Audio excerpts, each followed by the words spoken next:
Hello दोस्तों, स्वागत है आप सभी का मेरे यूट्यूब चैनल द संजय में। दोस्तों, मानसिक स्वास्थ्य विज्ञान का मैंने आपको एक पहला पार्ट पढ़ा दिया था, जिसमें मैंने आपको पढ़ाया था कि मानसिक स्वास्थ्य विज्ञान किसे कहते हैं, इसके जनक कौन है और इसकी पुस्तक का क्या नाम है। दोस्तों, इसका दूसरे पार्ट में हम पढ़ेंगे है ये मानसिक स्वास्थ्य विज्ञान के ही कि रुचि किसे कहते हैं, असमायोजन किसे कहते हैं, भगनाशा किसे कहते हैं, तनाव या थकान किसे कहते हैं, मानसिक द्वंद्व किसे कहते हैं, तनाव किसे कहते हैं, कुंठा किसे कहते हैं। दोस्तों, इससे जो 7 पार्ट हैं इसमें से आपको 3 क्वेश्चन मिलेंगे, बशर्ते आपको इनका कॉन्सेप्ट क्लियर हो, यानी आपको इनका अर्थ पता होना चाहिए कि रुचि किसे कहते हैं और रुचि परिवर्तनशील होती है, जन्मजात होती है, असमायोजन किसे कहते हैं, भगनाशा किसे कहते हैं, थकान किसे कहते हैं। इनके आपको कॉन्सेप्ट पता होना चाहिए कि अर्थ किसे कहते हैं। इनके कॉन्सेप्ट में से स्टेटमेंट से एक क्वेश्चन आएगा और ये ऑप्शन में होंगे। अगर उसने ये ऑप्शन दिया है कि जब कोई व्यक्ति किसी लक्ष्य को बार बार प्राप्त करना चाहता है लेकिन वो उस लक्ष्य को प्राप्त करने में असमर्थ हो रहा है, तो उस समय जो उसके दिमाग में जो स्थिति उत्पन्न होगी वो क्या कहलाएगी, तो भगनाशा कहलाएगी। यानी जब कोई व्यक्ति किसी लक्ष्य को बार बार प्राप्त करना चाहता है लेकिन उसको प्राप्त करने में असमर्थ रहता है तो वो लक्ष्य से दूर भाग जाता है। ये सब आपको पढ़ना है। तो दोस्तों, वीडियो शुरू करते हैं। अगर आप हमारे चैनल पर नए हैं तो हमारे चैनल को सब्सक्राइब करें और बेल आइकन ऑल को प्रेस करें, जिससे आने वाले वीडियो का नोटिफिकेशन आपको मिलता रहे। देखो, सबसे पहले हम चलते हैं दोस्तों रुचि पर कि रुचि किसे कहते हैं।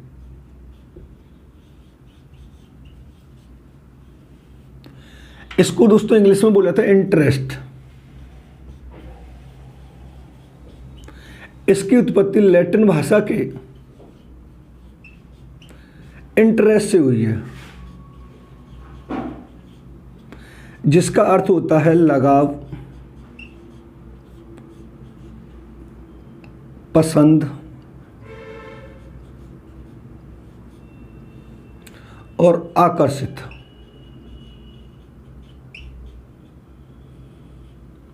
यानी लगाव, पसंद या आकर्षित। अब रुचि कैसे होती है? रुचि होती है दोस्तों अर्जित, यानी जब एक व्यक्ति किसी वस्तु व्यक्ति की तरफ आकर्षित होकर उसे पसंद करना चाहता है या उस पर एक लगाव हो जाता है, वो कहलाती है हमारी रुचि कहलाती है। देखो,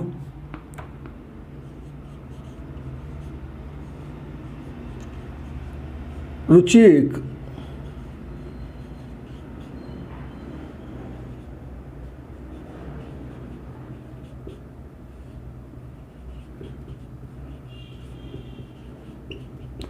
अर्जित प्रक्रिया होती है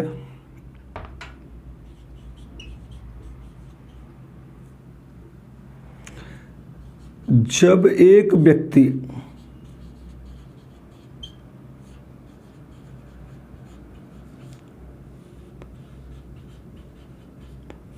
किसी वस्तु और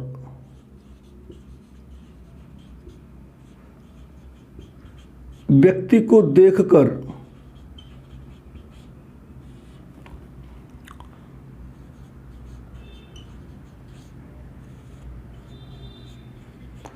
उसकी तरफ आकर्षित होता है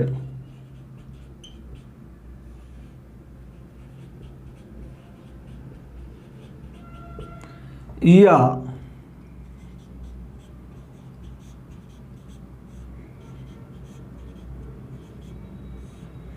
उसे पसंद करता है,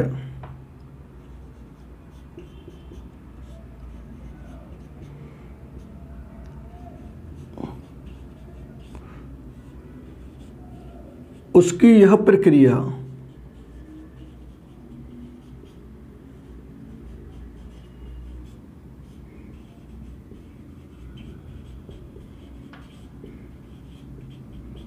रुचि कहलाती है। आपको इतना ध्यान रखना है कि रुचि एक तो परिवर्तनशील होती है तथा यह एक और स्टेटमेंट लिखता हूं, यह परिस्थिति के अनुसार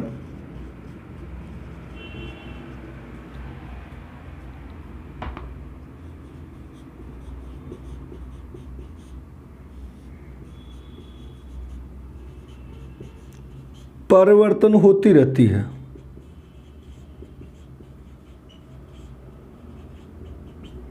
अब समझना, यानी जब कोई व्यक्ति किसी वस्तु या व्यक्ति को तरफ देखता है तो उसकी तरफ आकर्षित होता है, यानी वो उसको पसंद करने लगता है, उससे बार बार। अगर एक व्यक्ति की तरफ आकर्षित हो रहा है तो उसे पसंद कर रहा है, उससे बात करने का मन कर रहा है, उसे देखने का मन कर रहा है, तो वो उसकी रुचि तो कहलाती है। जब आप किसी वस्तु को ज़्यादा पसंद करते हैं, उसे बार बार अपने घर लाने का प्रयत्न करते हैं, तो वो क्या कहलाती है? उसकी रुचि तो कहलाती है।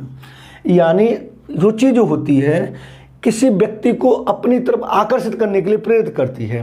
और एक बात तो ध्यान रखना कि यह जो परिवर्तनशील होती है, आप ये सोचें कि ये हमेशा एक जैसी बनी रहेगी, जी नहीं। परिस्थिति के अनुसार जो आपके व्यवहार में परिवर्तन आता है वह उसकी रुचि कहलाती है। सब आज आपको ये वाला व्यक्ति पसंद है या ये वस्तु पसंद है, कल इससे अच्छी आ गई आपको ये वाला पसंद हो गया, फिर उससे अच्छी ये आ गई उस वाला ये वाला पसंद आ गया। यानी परिस्थिति के अनुसार आप जिसको पसंद करते रहते हैं, उसकी तरफ आकर्षित होते रहते हैं, वह उसकी क्या कहलाती है? रुचि कहलाती है। अगर ये पूछे रुचि का शाब्दिक अर्थ क्या है, तो लगाव, पसंद या आकर्षित। जब एक व्यक्ति का किसी दूसरे व्यक्ति वस्तु के प्रति लगाव हो जाता है तो उसकी रुचि कहलाती है। जब एक व्यक्ति को कोई दूसरा व्यक्ति वस्तु पसंद आ जाती है वो उसकी रुचि कहलाती है। जब एक व्यक्ति किसी दूसरी वस्तु या व्यक्ति की तरफ आकर्षित होता है तो उसकी रुचि कहलाती है। आपको इतना ध्यान रखना है। और ये होती कैसी है दोस्तों? अर्जित प्रक्रिया होती है। कैसी होती है? अर्जित प्रक्रिया होती है। आप इसे नोट करें, फिर आगे चलते हैं। इनमें से आपको 3 से 4 क्वेश्चन मिलने के बस पूरे चांस है। बस आपको ये कॉन्सेप्ट क्लियर होना चाहिए कि रुचि किसे कहते हैं, असमायोजन किसे कहते हैं, भगनाशा किसे कहते हैं, थकान किसे कहते हैं, मानसिक द्वंद्व किसे कहते हैं। इनका अर्थ आपको पता हो, आप राइट आंसर लगा देंगे। ठीक, आगे चलते हैं।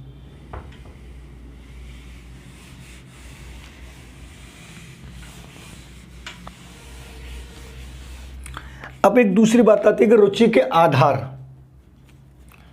अब इसके आधार की बात करें दोस्तों को, किन किन आधारों पर हमारी रुचि हो सकती है।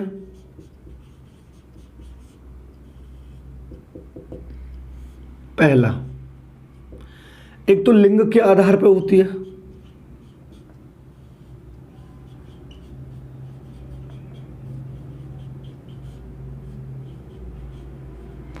दूसरा,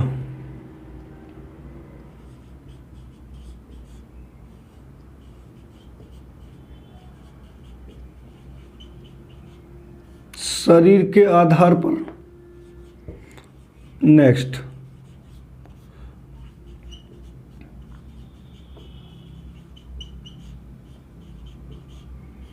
आयु के आधार पर।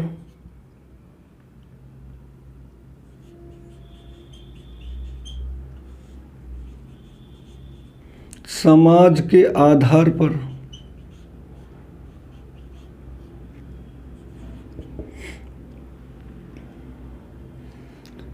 बुद्धि के आधार पर।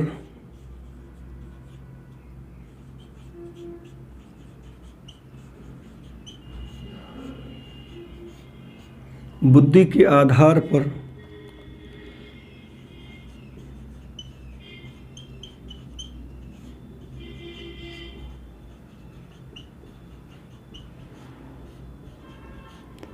व्यक्तित्व के आधार पर।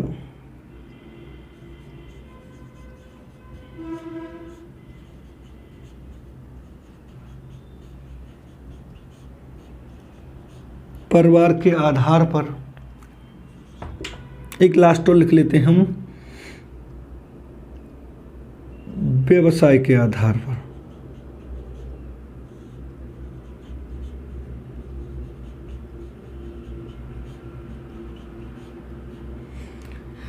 इतने आधार पर व्यक्ति में रुचि पाई जाती है। वैसे परिस्थिति के अनुसार बदलती रहती है और भी बहुत सारे इंपॉर्टेंट यहाँ से ये इनके आधार पर आप समझ जाएंगे। सबसे पहले हम बात करते हैं लिंग के आधार पर। इस संसार में 2 प्रकार के लिंग पाए जाते हैं दोस्तों, एक मेल और एक फीमेल। अगर हम इसकी बात करें दोस्तों तो एक होता है मेल और एक होता है फीमेल, यानी पुरुष और स्त्री। अब इनकी बात करें तो जो पुरुष होगा उसका अपने क्षेत्र में रुचि होगी, बॉक्सिंग करना, मैच देखना, कुछ और वैसे खिलौने करना, क्रिकेट देखना, ये सब उसके अपने होंगे, उसका कपड़े पहनने का तरीका। लेकिन जब स्त्री की बात करें तो उनको कॉस्मेटिक ज़्यादा चीज़ें पसंद आती हैं, उनके कपड़े अलग होते हैं। यानी इन दोनों के अलग अलग क्षेत्रों, दोनों की जो पसंद और रुचि है वो उनकी अलग अलग होती है। ऐसा नहीं कि इसकी पसंद ये बन जाए और इसकी पसंद ये बन जाए, ऐसा कुछ नहीं है। उसकी अपनी अलग पसंद होगी, इसकी अपनी अलग पसंद होगी। ये किस आधार पर है? लिंग के आधार पर। अब शरीर के आधार की बात करें दोस्तों, तो किसी का शरीर गोरा होता है, किसी का सांवला होता है, किसी का शरीर हेल्दी होता है तो किसी का कमजोर होता है। अब सपोज एक व्यक्ति है, वो कपड़े खरीदने जाता है और उसका शरीर बहुत कमजोर है, तो वो कपड़े खरीदने में थोड़ा बड़ा संकोच करता है कि मेरे हिसाब से कपड़े नहीं मिलते मुझे, मैं जिसको भी पहन लूँ अच्छे नहीं लगते। लेकिन एक शरीर बिल्कुल जो पर्सनैलिटी उसकी अच्छी है, हेल्थ अच्छी है, तो वो किसी भी कपड़े को पहन लेता है तो उसे बहुत अच्छे लगते हैं। तो वो शरीर के आधार पर रुचि होती है, वो किसी भी कपड़े को। आयु के आधार पर, अब सपोज हम बात करें आयु के आधार पर ऐसे कि एक बच्चा 18 साल का है और एक व्यक्ति 60 साल का है, तो इन दोनों की रुचि है वो अलग अलग हुई।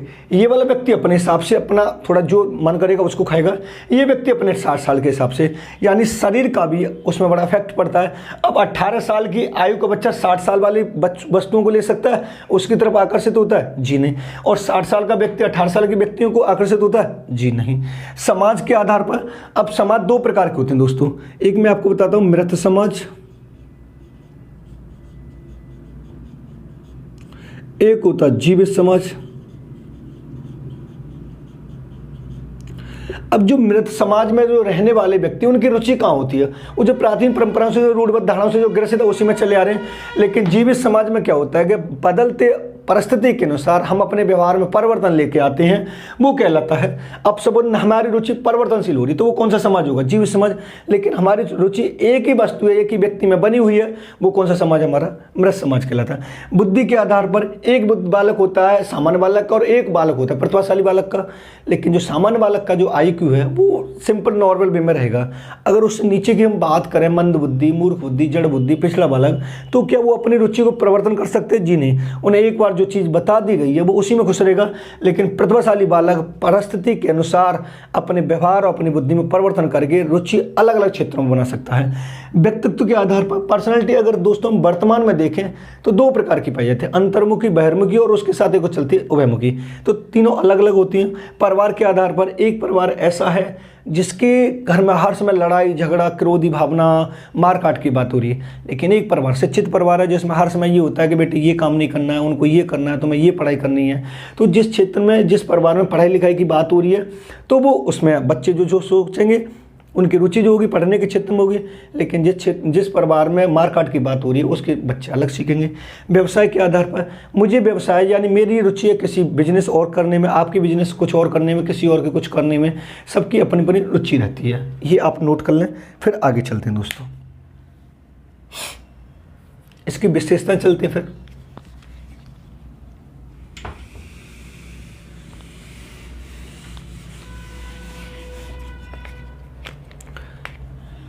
अब दोस्तों इसकी विशेषताएं देखते हैं। विशेषता में ज़्यादा नहीं, हम इम्पोर्टेंट पॉइंट लिखेंगे बस।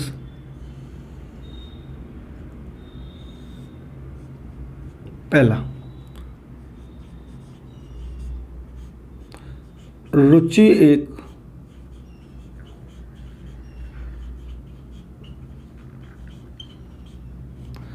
परिवर्तनशील प्रक्रिया है। ठीक है, परिस्थिति के अनुसार चेंज होती रहती है। दूसरा, रुचि एक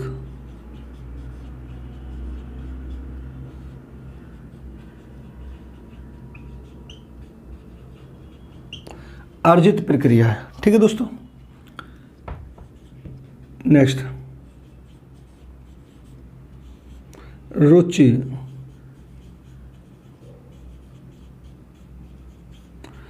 परिस्थिति के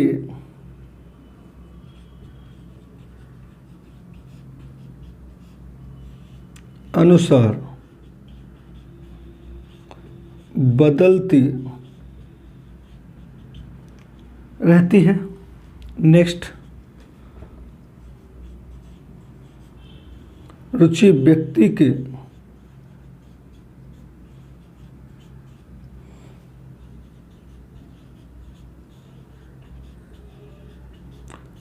अचेतन मन से प्रारंभ होकर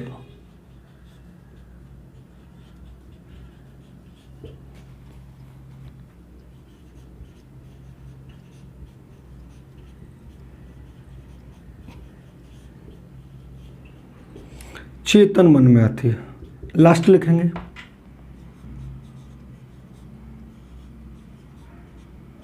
रुचि में एक व्यक्ति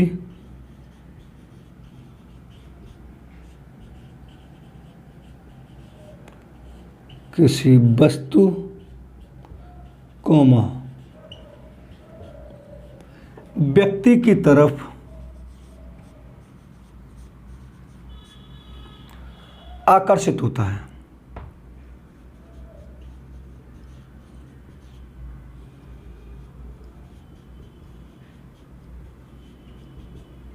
ये दोस्तों रुचि कहलाती है। यानी रुचि किन किन आधारों पर होती है, रुचि का शाब्दिक अर्थ क्या होता है, रुचि किसे कहते हैं, और रुचि की विशेषताएं। परिवर्तनशील होती है, ये बात ठीक है। अर्जित प्रक्रिया, ये बात ठीक है। परिस्थिति में बदलती रहती है, ये बात ठीक है। व्यक्ति के कहाँ से प्रारंभ होती है, अचेतन मन से। एक बात ध्यान रखिए, जब भी हमारे विचार आते हैं, जब भी हमारे दिमाग में कोई विचार आता है, तो सबसे पहले वो अचेतन मन में आता है, फिर वो हम उसे कहाँ पे लेके आते हैं, चेतन मन। व्यक्ति का जो मन होता है दोस्तों, वो 3 प्रकार का होता है, चेतन मन, अर्धचेतन मन, अचेतन मन। लेकिन सबसे पहले कुछ भी आएगा वो हमारे अचेतन मन में आएगा। रुचि, एक व्यक्ति जब किसी वस्तु व्यक्ति जब आकर्षित होता है, वो रुचि कहलाती है। आप इसे नोट कर लें। फिर चलते हम असमायोजन पर।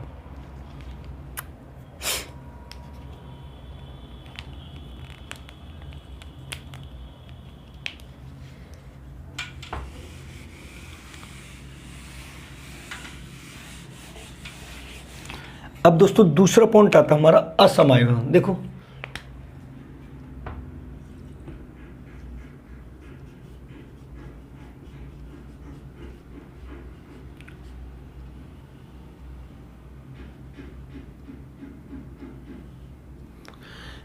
एक होता है समायोजन, एक होता है असमायोजन। जब हम किसी लक्ष्य को प्राप्त करना चाहते हैं और उसको हम प्राप्त कर लेते हैं तो हमें समायोजन की भावना उत्पन्न हो जाती है। लेकिन जब एक व्यक्ति किसी लक्ष्य को प्राप्त करना चाहता है लेकिन उसको लक्ष्य को प्राप्त करने में बहुत सारी बाधाएं रुकावटें आ रही हैं, तो उस समय उसके दिमाग में एक स्थिति उत्पन्न होती है असमायोजन की। ठीक है, यानी जब कि एक व्यक्ति किसी लक्ष्य को प्राप्त करने में किसी बाधा को देख रहा है और बाधा उत्पन्न हो रही है, तो उस समय उसके दिमाग में असमायोजन की भावना उत्पन्न होती है। देखो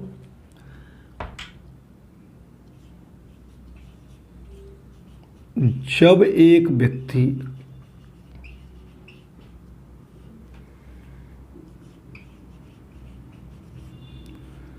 किसी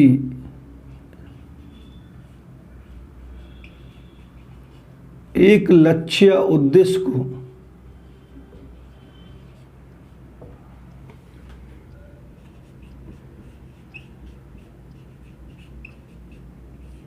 प्राप्त करना चाहता है और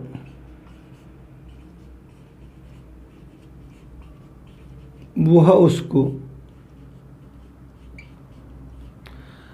प्राप्त कर लेता है,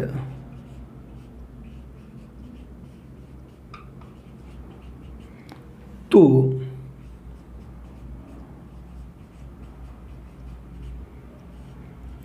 उसमें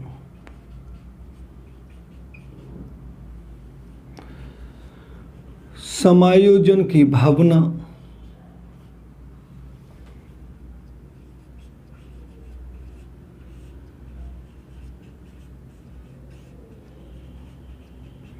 प्रकट होती है।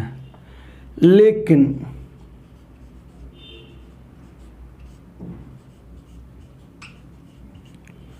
इसके विपरीत जब एक व्यक्ति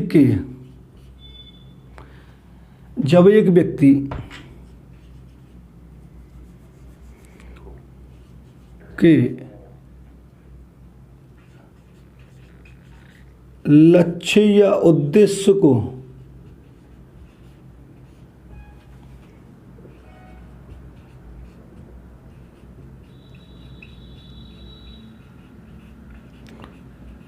प्राप्त करने में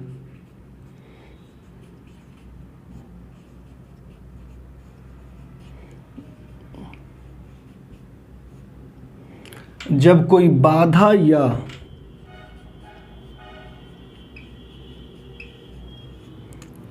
रुकावट आती है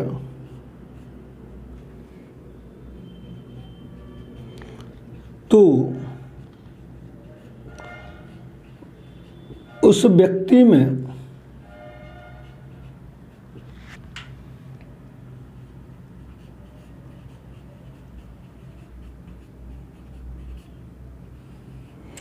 असमायोजन की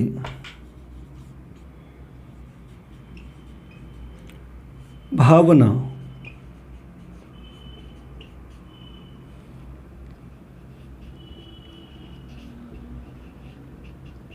विकसित होती है। समझना, इसका कॉन्सेप्ट यही है, यानी जब एक व्यक्ति किसी लक्ष्य को प्राप्त करना चाह रहा है और वो इस लक्ष्य को प्राप्त कर ले, उसके मार्ग में यानी उसे प्राप्त करने में कोई बाधा उत्पन्न ना आए, तो वो प्रक्रिया क्या कहलाती है? समायोजन कहलाती है। लेकिन इसके विपरीत जब एक व्यक्ति किसी लक्ष्य को प्राप्त करना चाह रहा है, किसी उद्देश्य को प्राप्त करना चाह रहा है और उसको प्राप्त करने में कोई बाधा या रुकावट आ रही है, तो उस समय उसके दिमाग में किसकी भावना उत्पन्न होगी? असमायोजन की भावना उत्पन्न होगी। वह प्रक्रिया क्या कहलाती है? असमायोजन कहलाती है। नोट,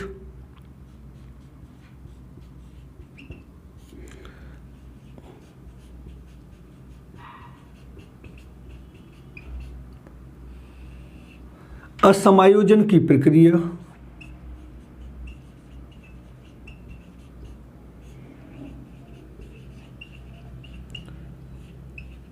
व्यक्ति की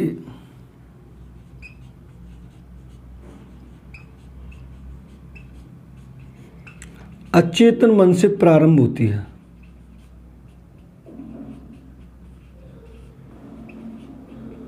अचेतन मन से प्रारंभ होती है। पहला पॉइंट, अगर इसके हम प्रकार की बात करें तो दोस्तों इसके प्रकार दो होते हैं। पहला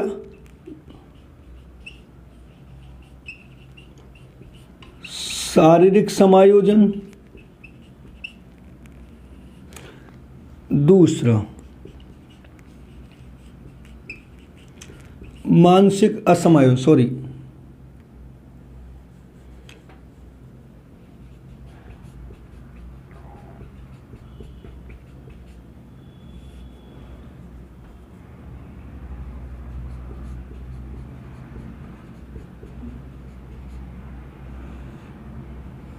ये दो प्रकार होते हैं। अगर ये पूछे असमायोजन प्रक्रिया व्यक्ति के किस मन से स्टार्ट होती है दोस्तों? अचेतन मन से। जब भी कोई हम बाधा उत्पन्न देखते हैं या फिर कोई भी प्रॉब्लम देखते हैं तो सबसे पहले अचेतन मन में आता है, सोचते हैं यार ये कैसे हुआ। शारीरिक असमायोजन किसे कहते हैं? जब हमारे शरीर से संबंधित कोई ऐसा कार्य होता है जो हमें कंफर्टेबल नहीं लगता है। जैसे मैं कोई कपड़े पहन रहा हूँ, अगर मुझे कोई कपड़ा ज़्यादा बड़ा लग रहा है और उसमें मुझे अच्छा नहीं लगता मुझे, लेकिन मुझे वो पहनना पड़ रहा है, तो असमायोजन वाले लेकिन क्या करें? कॉपरेट कर रहे हैं। मानसिक, कभी कभी हमारी बुद्धि चाहती नहीं कि हम ये कार्य करें लेकिन फिर भी हमें करना पड़ता है एक जबरदस्ती के रूप में। ये कहलाता है शारीरिक और मानसिक असमायोजन। असमायोजन किसे कहते हैं? जब एक व्यक्ति किसी लक्ष्य को प्राप्त करना चाह रहा है और उसको लक्ष्य को प्राप्त करने में जब उसके मार्ग में कोई बाधा उत्पन्न कर रहा है, कोई रुकावट आ रही है, कोई ऐसी परिस्थिति आ रही है जिससे वो उसे अच्छा नहीं लग रहा, वो अच्छा फील नहीं कर पा रहा, उस समय उसके दिमाग में क्या उत्पन्न होगा दोस्तों? असमायोजन पद हुआ। अगर ये पूछे कहाँ से प्रारंभ होता है? अचेतन मन से। ये पूछे कितने प्रकार का होता है? दो प्रकार का, शारीरिक और मानसिक। आप इसे नोट कर लें। फिर तीसरे चलते हैं, भगनासा। इनके अर्थ पता हो दोस्तों आपको, अगर इनका कॉन्सेप्ट क्लियर हो रहा है तो स्टेटमेंट वो अपनी तरफ से बना के देगा। अगर उसने स्टेटमेंट ये दे दिया, जब एक व्यक्ति किसी लक्ष्य को प्राप्त करता है लेकिन उसको लक्ष्य को प्राप्त करने में कोई बाधा उत्पन्न हो रही है, तो व्यक्ति में किस भावना का उत्पन्न होगा? तो असमायोजन होगा। भाई सिंपल सा फंडा, अगर हम किसी को प्राप्त करना चाह रहे हैं और उसमें कोई रुकावट आ रही है तो हमें अनकंफर्टेबल फील होगा, उसे हम क्या कहते हैं? असमायोजन कहते हैं।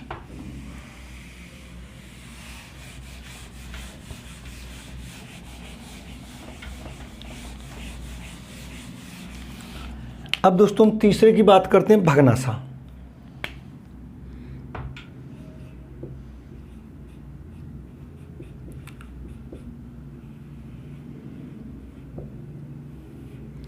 देखो, अगर इसके अर्थ की बात करते हैं हम दोस्तों,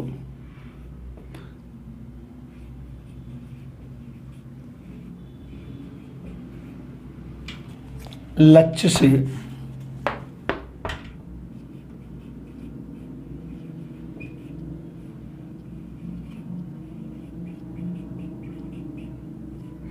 दूर हट जाना, यानी अगर इसके शाब्दिक अर्थ की बात करें तो लक्ष्य से दूर हट जाना। देखो समझो,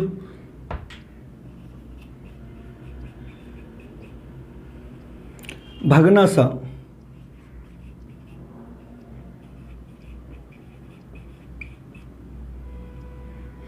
उस स्थिति को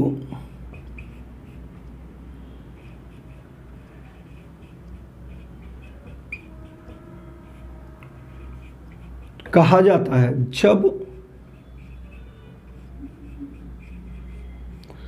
एक व्यक्ति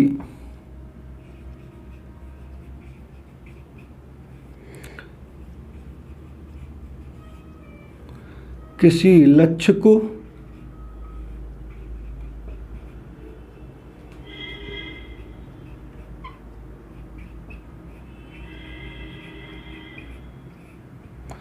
प्राप्त करने के लिए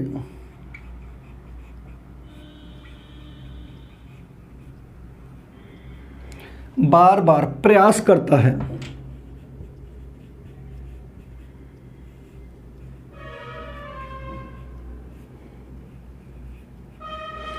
लेकिन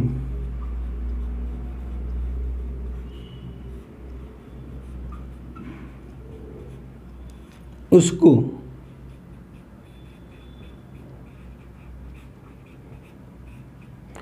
प्राप्त करने में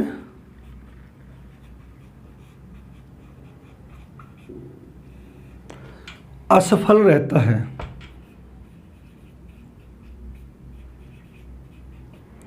तो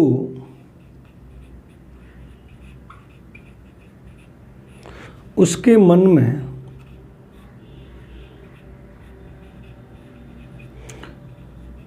यह भावना उत्पन्न होती है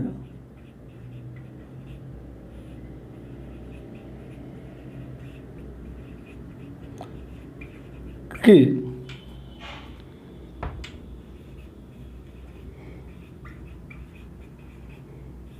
यह लक्ष्य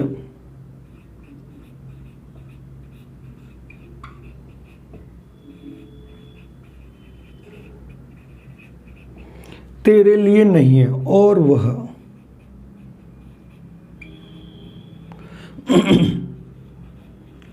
उससे दूर हट जाता है।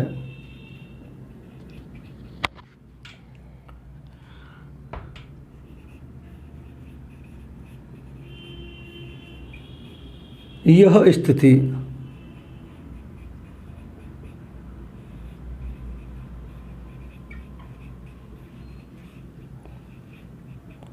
भगनासा कहलाती है। अगर दोस्तों इसके प्रकार की बात करें तो इसके भी दो प्रकार होते हैं। पहला शारीरिक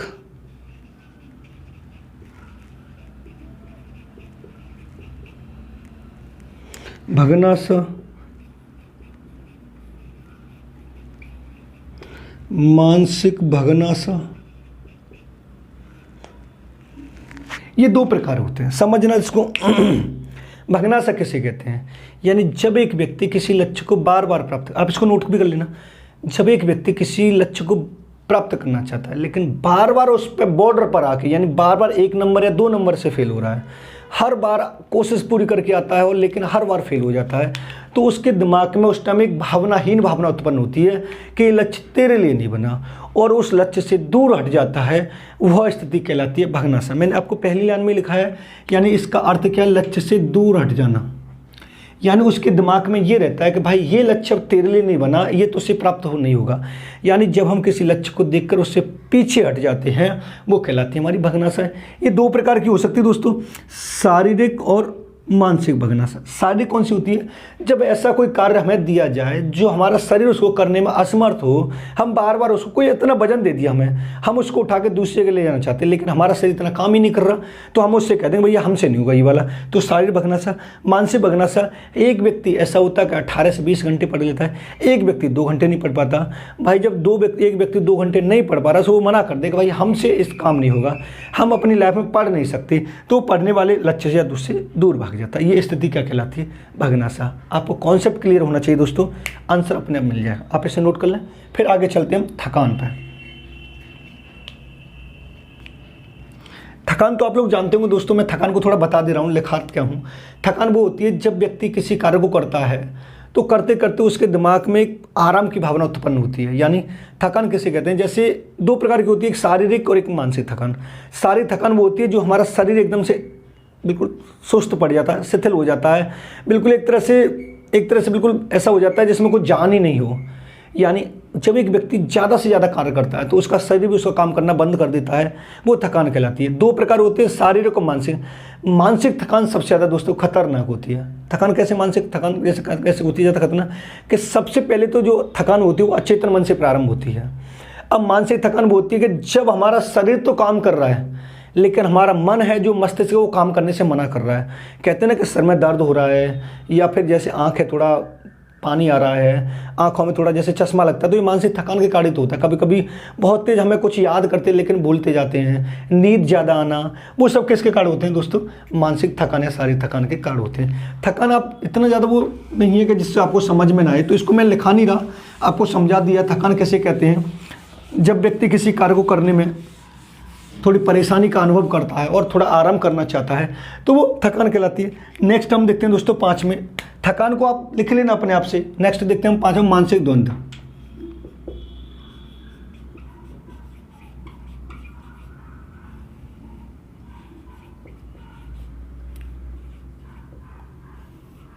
मानसिक द्वंद्व क्या होता है दोस्तों, समझना। यानी जब दो व्यक्ति यानी दो लक्ष्य उद्देश्य हमारे सामने एक साथ प्राप्त हों और उनमें से हम प्राप्त दोनों को करना चाहते हैं लेकिन परिस्थिति ऐसी हो कि एक ही मिले, तो उस टाइम हमारे दिमाग में ये स्थिति होती है कि हम छोड़ें किसको और प्राप्त किसको करें। ये कंडीशन कहलाती है हमारी मानसिक द्वंद्व। देखो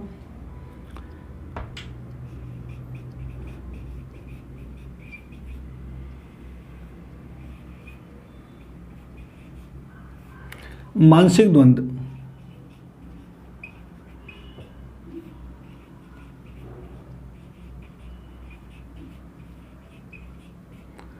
अचेतन मन से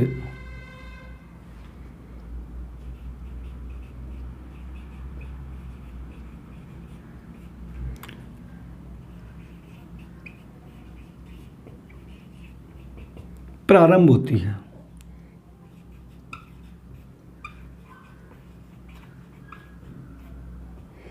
जब व्यक्ति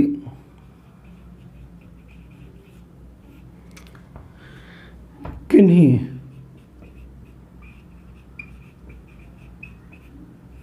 दो लक्ष्यों को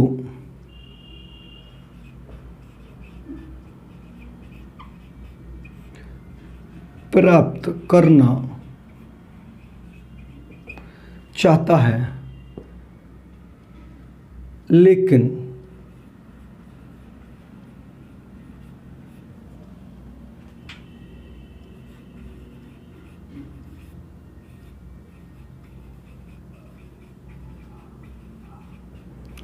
किसी परिस्थिति के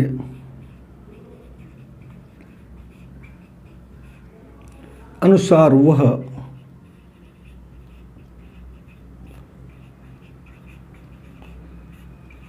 एक लक्ष्य को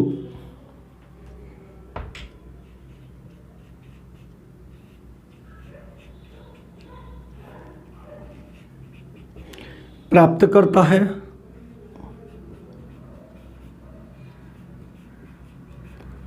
और दूसरे को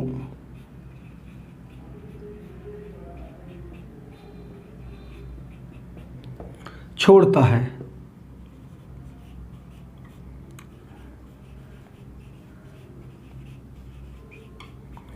इस परिस्थिति में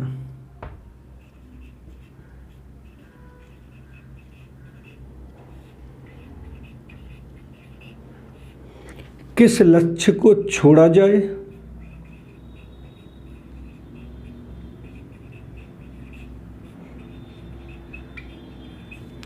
और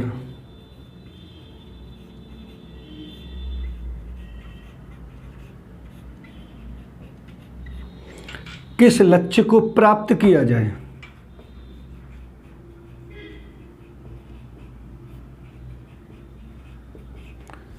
यह अवस्था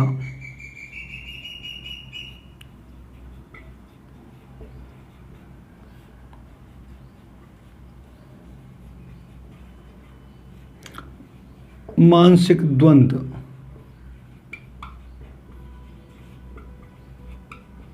कहलाती है। समझना, यानी एक ये व्यक्ति है, समझना मैं वैसे समझा रहा हूँ, जब ये दो लक्ष्यों को प्राप्त करना चाहता है, लेकिन कंडीशन ये रहती है कि कभी तो उसे दोनों नहीं मिलते, लेकिन कभी एक परिस्थिति ऐसी आ जाती है और दोनों ये इसकी फेवरेट है, कंडीशन ये आती है कि दोनों एक साथ प्राप्त कर लेता है।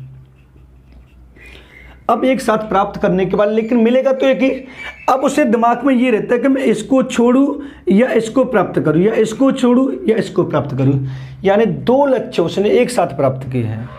अब दोनों में से मैं छोड़ूं किसको, प्राप्त किसको करूं, इस कंडीशन जो उसके दिमाग में जो भावना चल रही होती है उसे हम मानसिक द्वंद्व कहलाते हैं। सबूत जैसे अभी जिन लोगों का टेट पास नहीं है तो अभी दो फॉर्म आने वाले, एक टेट आने वाला है और एक सी टेट आने वाला है।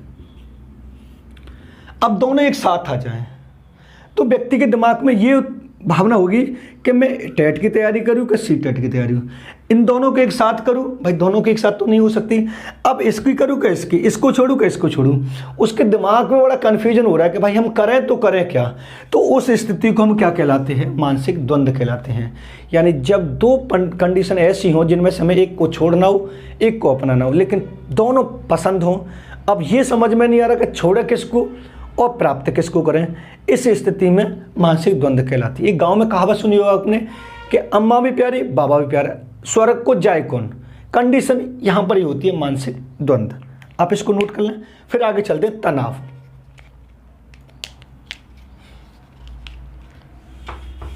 नेक्स्ट आता है दोस्तों तनाव। तनाव किसे कहते हैं, सबसे पहले तो ये जन्मजात होता है दोस्तों। देखो नेक्स्ट नंबर आता है तनाव।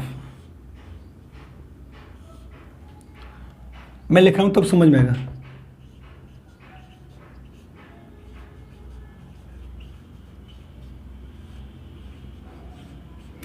जब व्यक्ति की कोई एक ऐसी आवश्यकता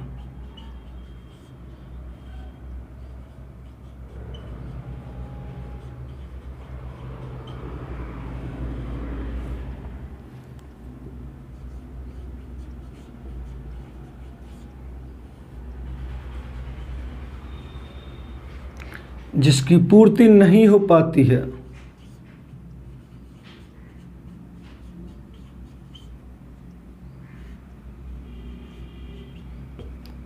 तो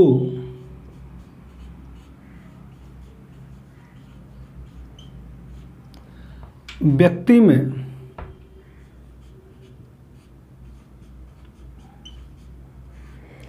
तनाव उत्पन्न होता है।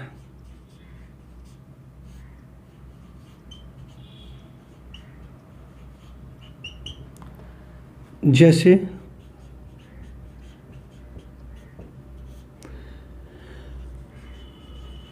भूख लगना,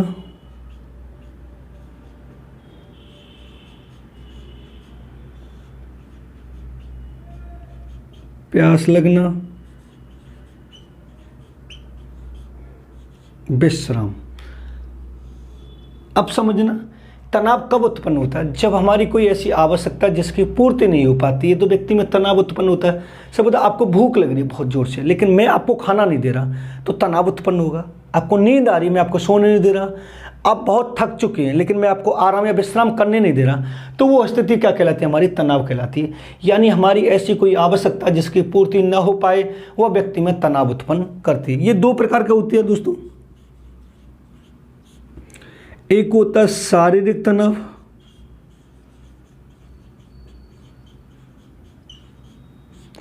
और दूसरा होता है दोस्तों मानसिक तनाव।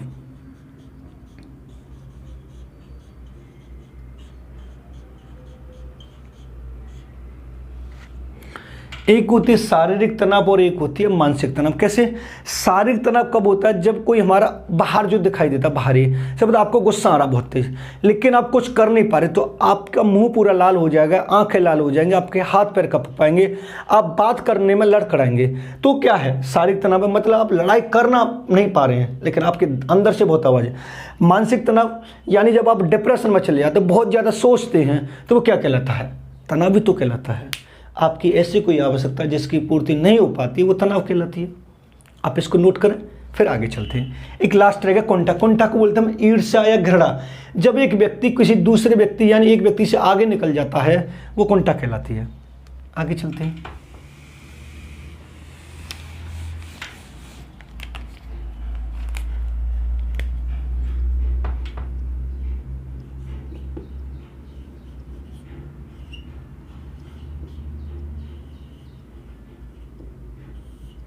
देखो कुंठा एक व्यक्ति में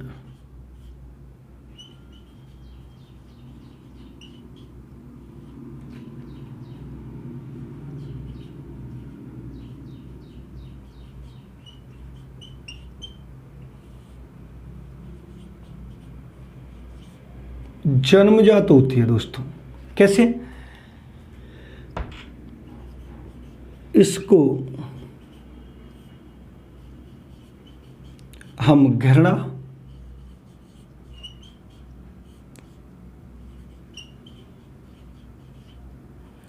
ईर्ष्या,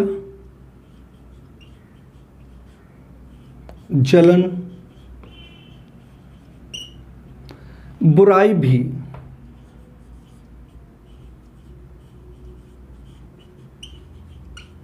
कह सकते हैं। जब एक व्यक्ति में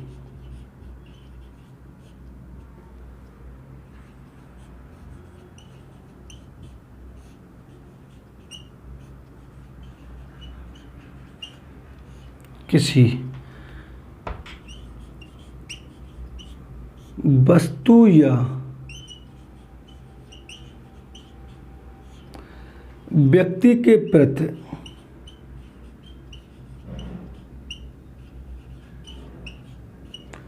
हीन भावना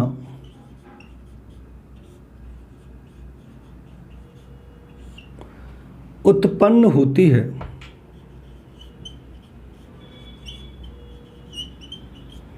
उसको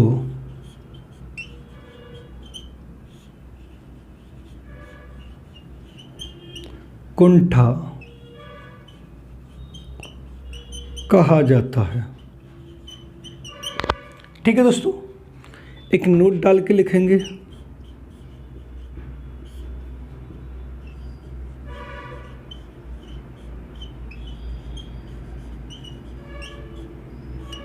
कुंठा व्यक्ति के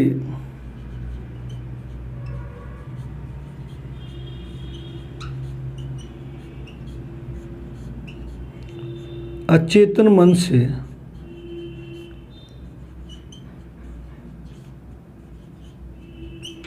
प्रारंभ होती है। कुंठा कैसे होती है? देखो, जब दो व्यक्ति सामने हों और उसमें से एक व्यक्ति सक्सेस हो जाए और एक व्यक्ति कम सक्सेस हो, जो कम सक्सेस हुआ उसका दूसरे सक्सेस व्यक्ति के प्रति जो भावना उत्पन्न होती है, जलन होती है, ईर्ष्या होती है, द्वेष होता है, वो कुंठा कहलाती है। जब एक व्यक्ति किसी दूसरे व्यक्ति से आगे निकल जाता है और जो कम रह जाता वो उसके प्रति घृणा रखता है कि भाई ये कैसे हो गया, इसका कैसे ऐसे नंबर आ गए इतने, ये कैसे का हो गया, तो उस स्थिति को हम कुंठा कहते हैं। इसको हम घृणा भी कह सकते हैं, ईर्ष्या भी, जलन भी, बुराई भी कह सकते हैं।